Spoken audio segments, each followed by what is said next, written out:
This this is my first time reading the Bible na hindi pahapyaw-hapyaw lang. This is the first time I will read the Bible from its very first page. This Holy Bible is presented to my mother and father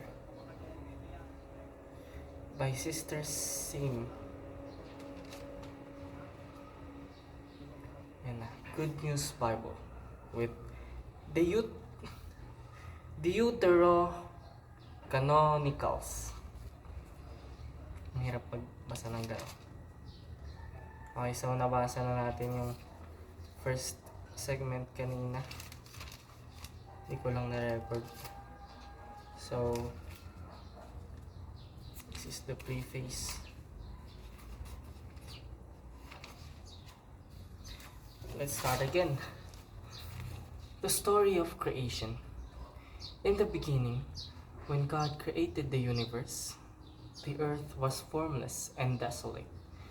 The raging ocean that covered everything was engulfed in total darkness. And the Spirit of God was moving over the water. Then God commanded, "Let there be light," and light appeared. God was... Meron siyang mga nandito, yung mga verse mismo. Let's read that also. In the beginning, the universe, or in the beginning, God created the universe. Or when God began to create the universe, Spirit of God, or the power of God, or the wind from God, or an awesome wind. Oh, yun yung mga... Nasa baba niya yung mga meanings na hindi natin naintindihan. Kung hindi natin naintindihan.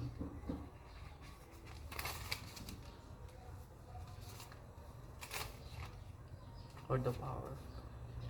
God was pleased with what He saw. Then He separated light from darkness. May picture pa, ang ganda. He separated light from darkness. And He named the light day, and the darkness night. Evening passed and the morning came. That was the first day. Then God commanded, "Let there be a dome to divide the water, and to keep it in two separate places." And it was done. So God made a dome, and it separated the water under it from the water above it. He named the dome Sky. Evening passed and the morning came. That was the second day. Then God commanded, "Let the water below the sky come together in one place, so that the land will appear." And it was done. He named the land Earth, and the water which had come together He named Sea. And God was pleased with what He saw. Then He commanded, "Let the earth produce all kinds of plants, those that bear grain and those that bear fruit." And it was done. So the earth produced all kinds of plants, and God was pleased with what He saw. Evening passed and morning came. That was the third day. Then God commanded, "Let lights appear in the sky to separate day from the night, to show the time when days, years, and religious festivals begin. They will shine in the sky to give light to the earth." And it was done. So God made the two larger lights, the sun to rule over the day and the moon to rule over the night. He also made the stars. He placed the lights in the sky to shine on the earth, to rule over the day and the night, and to separate light from darkness. And God was pleased with what He saw. Evening passed and morning came. That was the fourth day. Oh, so He created the universe on the fourth day. That was going to be my question. Alam nyo kanina mapapa-question na ako. Kung universe yung create niya, bakit Earth lang yung nakalagay? Tas ito, nagbasa lang ako. Tas nalaman ko, sa 4th day pala yung stars. Let's continue. Then God commanded, let the water be filled with many kinds of living beings, and let there be air filled with birds. Be filled with birds. So created the great sea monsters, and all kinds of creatures that live in the water, and all kinds of birds. Then God was pleased with what he saw. He blessed them all and told the creatures that live in the water to reproduce and to fill the ocean. And he told the birds to increase in number. Evening passed and morning came. That was the 5th day. Then God commanded, let the earth produce all kinds of animal life, domestic and wild, large and small. And it was done. So God made them all, and he was pleased with what he saw. Then God said, and now we will make human beings. They will be like us and resemble us. They will have the power over the fish, the birds, and all animals, domestic and wild, large and small. So God created the human beings, making them to be like himself. He created them male and female, blessed them, and said, have many children, so that your descendants will live all over the earth, and bring it under their control. I am putting you in charge of the fish, the birds, and all the wild animals. I have provided all kinds of grain and all kinds of fruit for you to eat. But for all the wild animals and for all the birds I have provided grass and leafy plants for food. And it was done. God looked at everything he had made, and he was very pleased. Evening passed and morning came. That was the 6th day.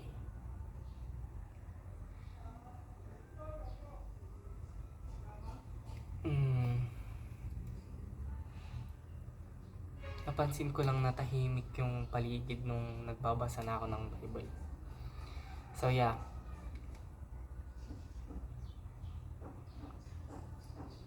I'll tell you what I learned in the first hour of reading the Bible. Kasi full storage na. The tree that gives life.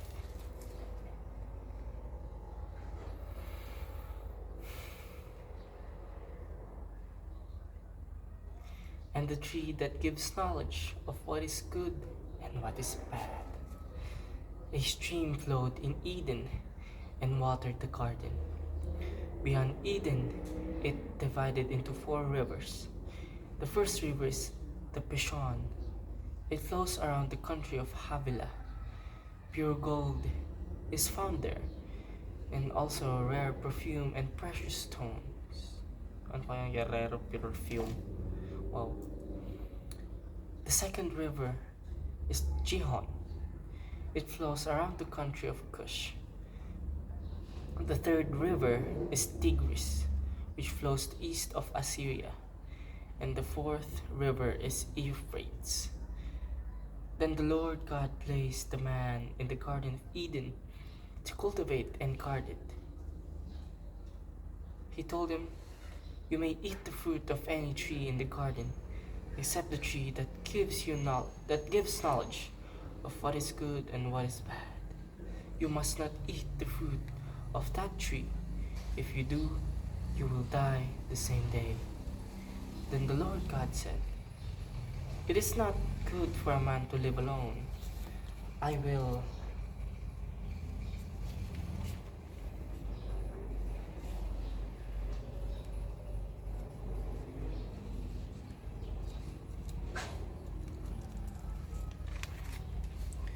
make a suitable companion to help him. So he took some soil from the ground and formed all the animals and all the birds. So he brought them to the man to see what he would name them. And that is how they all got their names. So the man named all the birds and all the animals, but not one of them was a suitable companion to help him. Then the Lord God, gusto ko din ng kumpanyo. He'll give it in the right time. Then the Lord God made the man fall into a deep sleep. While he was sleeping, he took out one of the man's ribs and closed up the flesh. He formed a woman out of the rib and brought her to him. Then the man said, "At last, here is one of my own kind, bone taken from my bone, and flesh from my flesh. Woman is her name because she was taken out of a man." Uy, na-close. So, yun muna. Pero magbabasa pa ako. Gusto ko lang i-share yung thoughts ko. So, a woman came from a man. And the Lord decided that we are His own kind. Kumbaga, ayun nga, we needed companion, and our companion is part of us. Kaya kung natagpuan niya yung mapapangasawa niya, ibig sabihin, yun na yung nakatakda, yun na yung rib mo. Ano lang yun hindi siya literal. Ano siya? Siya yung rib na hiniwalay ni Lord para maging partner, maging companion, maging helper mo sa buhay. Ang galing. Thank you, Lord.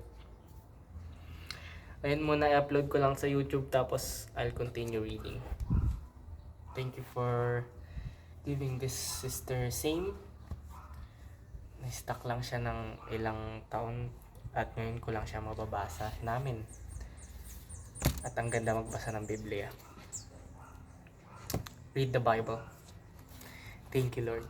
In the name of the Father and of the Son